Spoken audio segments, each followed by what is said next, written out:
ಬೆಂಗಳೂರು ಸ್ವಚ್ಛ ಅಂತ ನಾವು ಹೇಳ್ಕೋತೀವಿ. ಮನೆ ಒಳಗೆ, ಕಾರ್ ಒಳಗೆ, ಆಫೀಸ್ ಒಳಗೆ ಎಲ್ಲವೂ ಕ್ಲೀನ್ ಆಗಿರುತ್ತೆ. ಆದರೆ ಮನೆ ಬಾಗಿಲು ಹೊರಗೆ, ರಸ್ತೆ ಮೇಲೆ, ಅಲ್ಲಿ ಯಾರ ಮನೆ ಇದೆ?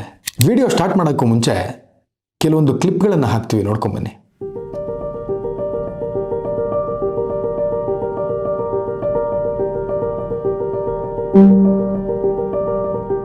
ಪ್ರತಿದಿನ ನಮಗೊಂದು ದೃಶ್ಯ ಸರ್ವೇ ಸಾಮಾನ್ಯವಾಗಿ ಕಾಣಿಸುತ್ತೆ. AC ಕಾರು ಒಳಗೆ ಜೋರಾಗಿ ಮ್ಯೂಸಿಕ್ ಆನ್ ಆಗಿರುತ್ತೆ. ಯಾವುದೋ ಒಂದು ಸಿಗ್ನಲ್ ಹತ್ರನೋ ಅಥವಾ ಯಾವುದೋ ಒಂದು ಮನೆ ಮುಂದೆ ಆ ಕಾರ್ ಸ್ಲೋ ಆಗುತ್ತೆ. ಆ ಕಾರಿನ ಕಿಟಕಿ ತೆಗೆಯುತ್ತೆ. ಒಂದು ಪ್ಲಾಸ್ಟಿಕ್ ಬ್ಯಾಗೋ ಅಥವಾ ಒಂದು ಪೇಪರ್ ಕಪ್ಪು ಅಥವಾ ಮತ್ಯಾವುದೋ ಪ್ಲಾಸ್ಟಿಕ್ ಬಾಕ್ಸು ಆಚೆ ಬರುತ್ತೆ. ಅದನ್ನು ನಿಧಾನವಾಗಿ ರಪ್ ಅಂತ ರಸ್ತೆ ಮೇಲೆ ಎಸ್ದುಬಿಟ್ಟು ಆ ಕಾರಲ್ಲಿಂದ ಹಾಗೆ ಫಾಸ್ಟಾಗಿ ಪಾಸ್ ಹಾಕೊಂಡು ಹೋಗ್ಬಿಡುತ್ತೆ. ಕಸ ಮಾತ್ರ ಅಲ್ಲೇ ಉಳಿಯುತ್ತೆ. ಅದು ಅವ್ರ ಮನೆ ಮುಂದೆ ಅಲ್ವಲ್ಲ, ಅದಕ್ಕೆ ಅವ್ರಿಗೆ ಯೋಚನೆ ಇಲ್ಲ ಅಲ್ವಾ? ನಾವು ಹೀಗೆ ಯೋಚನೆ ಮಾಡ್ತೀವಿ, ನಮ್ಮ ಕಾಂಪೌಂಡಲ್ಲಿ ಇಲ್ವಲ್ಲ, ನಮ್ಮ ರೋಡಲ್ಲಿ ಇಲ್ವಲ್ಲ, ಅಥವಾ ನಮ್ಮ ಏರಿಯಾದಲ್ಲಿ ಇಲ್ವಲ್ಲ ಅಂತ. ಆದರೆ ನಗರದ ರಸ್ತೆ ಮೇಲೆ ನಡೆಯೋದು ಯಾರು? ನಮ್ಮ ಮಕ್ಕಳು, ನಮ್ಮ ತಾಯಿ, ನಮ್ಮ ತಂದೆ, ನಾವುಗಳೇ. ಕಸ ಮನೆಯಿಂದ ಹೊರಗೆ ಬಂದ ಮೇಲೆ ಅದು ಈ ನಗರದ ಸಮಸ್ಯೆ ಅಲ್ಲ, ಅದು ನಮ್ಮೆಲ್ಲರ ಜವಾಬ್ದಾರಿ. ಈ ಥರದೊಂದು ಸೋಷಿಯಲ್ ರೆಸ್ಪಾನ್ಸಿಬಿಲಿಟಿಗೆ ಎಜುಕೇಟೆಡ್ ಅಥವಾ ಅನ್ಎಜುಕೇಟೆಡ್ ಅನ್ನೋ ಭೇದ ಭಾವನೆ ಇಲ್ಲ. ಕಾರ್ ಇದೆ, ಡಿಗ್ನಿಟಿ ಇದೆ, ಅವೇರ್ನೆಸ್ ಇದೆ.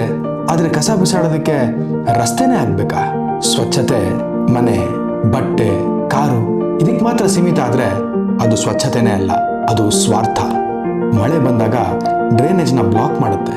ಅದೇ ಕಸನ ನಾಯಿ ತಿನ್ನತ್ತೆ, ಹಸು ತಿನ್ನತ್ತೆ. ಎಷ್ಟೋ ಸತ್ತಿರೋ ಹಸುಗಳ ಹೊಟ್ಟೆ ನೋಡಿದಾಗ ಅದರೊಳಗೆ ಬರೀ ಪ್ಲಾಸ್ಟಿಕ್ ತುಂಬಿಕೊಂಡಿರುತ್ತೆ. ಎಷ್ಟೋ ಕೂಲಿ ಕಾರ್ಮಿಕರ ಮಕ್ಕಳ ಕೈಯಲ್ಲಿ ಅದೇ ಕಸ ಸಿಗುತ್ತೆ. ಮುನ್ಸಿಪಾಲ್ಟಿ ಅವ್ರು ಬಂದು ಕ್ಲೀನ್ ಮಾಡ್ಬಿಡ್ತಾರೆ ಅಂದರೆ ಅವ್ರೇನು ಮ್ಯಾಜಿಕ್ ಮಾಡೋಕ್ಕಾಗತ್ತೇನ್ರಿ? ಅವರೊಬ್ರು ಕೆಲಸಗಾರರು, ಸಂಬಳ ಕಡಿಮೆ, ಅಪಾಯ ಹೆಚ್ಚು. ನೀವು ಡಿಗ್ರಿ ತಗೊಂಡು ಲಕ್ಷ ಲಕ್ಷ ಸಂಪಾದನೆ ಮಾಡಿ AC ಕಾರ್ ತಗೊಂಡು ಆ ಕಾರಿಂದ ಬಿಸಾಕೋ ಕಸ ಯಾರ ಕೈ ತಲುಪುತ್ತೆ ಹೇಳಿ? ಅಥವಾ ಆ ಕಸಗಳನ್ನು ಎತ್ತೋರು ಯಾರು ಹೇಳಿ?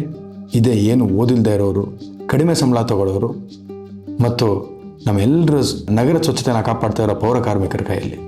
ಅವ್ರುಗಳು ನಿಮ್ಮ ಮನೆ ಮುಂದೆ ಕಸ ತಗೊಳ್ಳೋದಕ್ಕೆ ಅಂತ ಬಂದಾಗ ಸ್ವಲ್ಪ ಮಾನವೀಯತೆ ದೃಷ್ಟಿಯಿಂದ ಅವ್ರನ್ನ ನೋಡಿ. ಅವ್ರು ಬರ್ತಾ ಇರೋದು ಅವ್ರ ಮನೆ ಕ್ಲೀನ್ ಮಾಡೋಕ್ಕಲ್ಲ, ನಿಮ್ಗಳ ಮನೆ ಕ್ಲೀನ್ ಮಾಡೋದಕ್ಕೆ. ಅವ್ರುಗಳಿಗೆ ತಿಂಗಳಿಗೋ ವಾರಕ್ಕೋ ಮಾನವೀಯತೆ ದೃಷ್ಟಿಯಿಂದ 100-200 ರೂಪಾಯಿ ಕೊಡಿ. ಅವ್ರಿಗೆ ಬೇರೆ ಸಂಬಳ ಬರುತ್ತೆ, ನಾವ್ಯಾಕೆ ಕೊಡಬೇಕು ಅಂತ ವಿತಂಡವಾದ ಮಾಡಬೇಡಿ. ನಿಮ್ಮ ಮನೇಲಿ ಹಬ್ಬ ಆದಾಗ, ಪೂಜೆ ಆದಾಗ ಅಥವಾ ಏನಾದರೂ ಫಂಕ್ಷನ್ ಇದ್ದಾಗ ಅವ್ರಿಗೂ ಸ್ವೀಟ್ಸು ಅಥವಾ ಒಂದು ಒಳ್ಳೆ ಊಟ ಹಾಕಿ. ನಿಮ್ಗೆ ಯಾರು ಏನೂ ಅನ್ನಲ್ಲ. ನಾವು ಬೇರೆ ದೇಶದಲ್ಲಿ ಡಿಗ್ನಿಟಿ ಆಫ್ ಲೇಬರ್ ಇದೆ, ಅದು ಇದು ಅಂತ ತುಂಬ ಮಾತಾಡ್ತೀವಿ. ಮಾತಾಡೋರು ಮನಸ್ಸಲ್ಲಿ ಅದು ಇರಬೇಕಲ್ಲ. ನಾವು ಬೇರೆ ದೇಶಕ್ಕೆ ಹೋದಾಗ ಅಲ್ಲಿರೋ ರಸ್ತೆಗಳನ್ನು ನೋಡಿ, ಅವ್ರು ಕಟ್ಟಿರೋ ಬಿಲ್ಡಿಂಗ್ಗಳನ್ನ ನೋಡಿ, ವಾವ್ ಏನು ದೇಶ ಗುರು ಇದು, ಇನ್ಫ್ರಾಸ್ಟ್ರಕ್ಚರ್ ಎಷ್ಟು ಚೆನ್ನಾಗಿದೆ ಅಪ್ಪ, ಇಲ್ಲಿ ಜನಕ್ಕೆ ಏನು ಸಿವಿಕ್ ಸೆನ್ಸ್ ಇದೆ ಅಪ್ಪ ಇಲ್ಲಿ ಅಂತ ಅಂದ್ಕೊಂಡು ಯೋಚನೆ ಮಾಡ್ಕೊಂಡು ಮಾತಾಡ್ತೀವಿ. ಯಾಕಂದರೆ ನಾವು ಓಡಾಡೋದು ಅಲ್ಲಿನ ರಸ್ತೆಗಳಲ್ಲಿ ಮಾತ್ರ. ನಾವು ಅಲ್ಲಿ ಯಾರ್ದೋ ಮನೆ ಒಳಗೆ ಹೋಗಿ ನೋಡಲ್ಲ, ಯಾಕಂದರೆ ನಮ್ಗೆ ಬೇಡದೇ ಇರೋ ವಿಷಯ. ಹಾಗೇನೆ ಬೇರೆ ದೇಶದವರು ಇಲ್ಲಿಗೆ ಬಂದಾಗ ಅವ್ರು ನಿಮ್ಮ ಮನೆ ಒಳಗೆ ಬಂದ್ಬಿಟ್ಟು ಎಷ್ಟು ಕ್ಲೀನಾಗಿ ಇಟ್ಕೊಂಡಿದ್ದೀರಾ ಅಂತ ನೋಡಲ್ಲ. ನಮ್ಮ ದೇಶನ, ನಮ್ಮ ರಸ್ತೆಗಳು ಹೇಗಿದೆ, ನಾವು ಪಬ್ಲಿಕ್ ಪ್ರಾಪರ್ಟಿನ ಹೆಂಗೆ ಮೇಂಟೈನ್ ಮಾಡ್ತೀವಿ ಅನ್ನೋದ್ರ ಮೇಲೆ ನಮ್ಮ ದೇಶನ ಅಳಿತಾರೆ ಅವರೆಲ್ಲ. ನಿಮಗೆಲ್ಲ ಒಂದು ಸಿಂಪಲ್ ಕ್ವಶನ್ ಕೇಳ್ತೀನಿ. ನೀವು ಯಾವುದಾದ್ರೂ ಹೋಟೆಲ್ ರೂಮಿಗೆ ಹೋದರೆ ಆ ರೂಮಲ್ಲಿ ಕಸ ಬಿಸಾಕ್ತೀರಾ? ಅಥವಾ ನಿಮ್ಮ ಆಫೀಸಲ್ಲಿ ಕೆಲಸ ಮಾಡಬೇಕಾದ್ರೆ ಆಫೀಸ್ ಲಾಬಿನಲ್ಲೋ ಅಥವಾ ನಿಮ್ಮ ವರ್ಕ್ ಸ್ಟೇಷನ್ ಹತ್ರನೋ ಕಸ ಬಿಸಾಕ್ತೀರಾ? ಅಥವಾ ಅಲ್ಲೋ ಇರೋ ಡಸ್ಟ್ಬಿನ್ನಿಗೆ ಹೋಗಿ ಹಾಕ್ತೀರಾ? ಯಾಕೆ? ಅಲ್ಲೆಲ್ಲ ಕ್ಯಾಮ್ರಾ ಇರುತ್ತೆ, ಎಲ್ಲಿ ನಿಮ್ಮ ಕೆಲಸ ಹೋಗ್ಬಿಡುತ್ತೆ ಅನ್ನೋ ಭಯನ? ಅಂದರೆ ನಗರದ ರಸ್ತೆ ಅಂದರೆ ನಿಮಗೆಲ್ಲ ಎಷ್ಟೊಂದು ತಾತ್ಸಾರ. ಯಾಕೆ ಈ ತಾತ್ಸಾರ? ಯಾರ್ದೋ ರಸ್ತೆ ಅಂತನೋ ಅಥವಾ ಎಲ್ರದ್ದು ರಸ್ತೆ ಅಂತನೋ? ನಾವು ಬೆಂಗಳೂರಲ್ಲಿರೋರು ಅಥವಾ ಬೆಂಗಳೂರು ಥರದ ದೊಡ್ಡ ದೊಡ್ಡ ಸಿಟಿಗಳಲ್ಲಿರೋರಿಗೆ ಒಂದು ಥರನಾದ ಸುಪೀರಿಯಾರಿಟಿ ಕಾಂಪ್ಲೆಕ್ಸ್ ಇರುತ್ತೆ. ನಾವು ತುಂಬ ಓದ್ಕೊಂಡ್ಬಿಟ್ಟಿದ್ದೀವಿ, ದೊಡ್ಡ IT ಕಂಪ್ನಿಯಲ್ಲಿ ಕೆಲಸ ಮಾಡ್ತಾ ಇದ್ದೀವಿ, ನಮ್ಗೆ ತುಂಬ ಸಿವಿಕ್ ಸೆನ್ಸ್ ಇದೆ, ಈ ಥರ. ಆಮೇಲೆ ಅವ್ರ ತಲೆಯಲ್ಲಿ ಇನ್ನೊಂದಿರುತ್ತೆ, ಹಳ್ಳಿಯಲ್ಲಿರೋರಿಗೆ ಎಜುಕೇಷನ್ ಇಲ್ಲ, ಕ್ಲೆನ್ಲಿನೆಸ್ ಇಲ್ಲ, ಸಿವಿಕ್ ಸೆನ್ಸ್ ಇಲ್ಲ, ಇದೆಲ್ಲ ಅನ್ಕೊಂಡ್ಬಿಟ್ಟಿರ್ತೀವಿ ನಾವು. ಆದರೆ ನೀವು ಯಾವುದಾದ್ರೂ ಒಂದು ಹಳ್ಳಿಗೆ ಹೋದಾಗ ಗಮನಿಸಿದ್ದೀರಾ? ಆ ಹಳ್ಳಿ ಪ್ರತಿ ರಸ್ತೆನಲ್ಲೂ ಒಂದೊಂದು ತಿಪ್ಪೆ ತೊಟ್ಟಿ ಅಂತ ಮಾಡ್ಕೊಂಡಿರ್ತಾರೆ.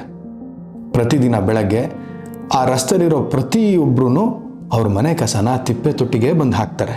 ಮತ್ತು ಹಸಿ ಕಸ ಯಾವುದಾದ್ರೂ ಇತ್ತು ಅಂದರೆ ಅದನ್ನ ಅವ್ರು ಗೊಬ್ಬರವಾಗೂ ಬಳಸ್ತಾರೆ. ದಯವಿಟ್ಟು ಬೇರೆಯವ್ರನ್ನ ಜಡ್ಜ್ ಮಾಡೋದಕ್ಕಿಂತ ಮುಂಚೆ ಎಲ್ಲರಿಂದನೂ ನಾವೇನಾದರೂ ಕಲಿಬೋದು ಅನ್ನೋದನ್ನು ತಿಳ್ಕೊಳ್ಳಿ. ಆಮೇಲೆ ಬೆಂಗಳೂರಲ್ಲಿ ಪ್ರತಿಯೊಂದು ಏರಿಯಾದಲ್ಲೂ BBMP ಅವರು ಬರ್ತಾರೆ. ಇನ್ ಕೇಸ್ ನಿಮ್ಮ ಏರಿಯಾಗೆ BBMP ಅವರು ಬರಲಿಲ್ಲ, ಒಂದಿನ ಕಾಯಿರಿ, ಏನೋ ಪ್ರಾಬ್ಲಮ್ ಇರುತ್ತೆ. 2 ದಿನನೂ ಬರಲಿಲ್ಲ ಅಂತ ಹೇಳಿದ್ರೆ ಆಗ ಹೋಗಿ BBMP ಕಂಪ್ಲೇಂಟ್ ಮಾಡಿ. ಅವರು ಡೆಫಿನೆಟಾಗಿ ಏನಾದರೂ ಒಂದು ಮಾಡೇ ಮಾಡ್ತಾರೆ. ಹಂಗಂತ ಹೇಳ್ಬಿಟ್ಟು ರಸ್ತೆಲಿ ಎಲ್ಲೆಲ್ಲೋ ಕಸ ಬಿಸಾಕ್ಬೇಡಿ. ಮತ್ತು ಯಾರೋ ಒಬ್ಬರು ರಸ್ತೆನಲ್ಲಿ ಕಸ ಬಿಸಾಕಬೇಕಾದ್ರೆ ಮತ್ತಾರೋ ಒಬ್ರು ಬಂದ್ಬಿಟ್ಟು ಅದನ್ನು ತಡೆದು ಪ್ರಶ್ನೆ ಮಾಡಿದಾಗ ನಾವೆಲ್ಲರೂ ಕೇಳಿರೋ ಒಂದು ಸರ್ವೇ ಸಾಮಾನ್ಯ ಉತ್ತರ ಅಂದರೆ ಎಲ್ಲರೂ ಬಿಸಾಕ್ತಾ ಇದ್ದಾರೆ, ಅದಕ್ಕೆ ನಾನು ಬಿಸಾಕ್ತಾ ಇದ್ದೀನಿ ಅಂತ ಹೇಳೋದು. ಅದೇ ಆ ಜಾಗದಲ್ಲಿ ಮೊದಲು ಕಸ ಬಿಸಾಕಿರ್ತಾನಲ್ಲ, ಅವನ ತಲೆಯಲ್ಲಿ ಇಲ್ಲಿ ಯಾರೂ ಕಸ ಬಿಸಾಕಿಲ್ವಲ್ಲಪ್ಪ, ನಾನು ಯಾಕೆ ಬಿಸಾಕಲಿ ಅಂತ ಒಂದು ಯೋಚನೆ ಬಂದರೆ ಆಗ ನಮ್ಮ ದೇಶ ಚೇಂಜ್ ಆಗುತ್ತೆ.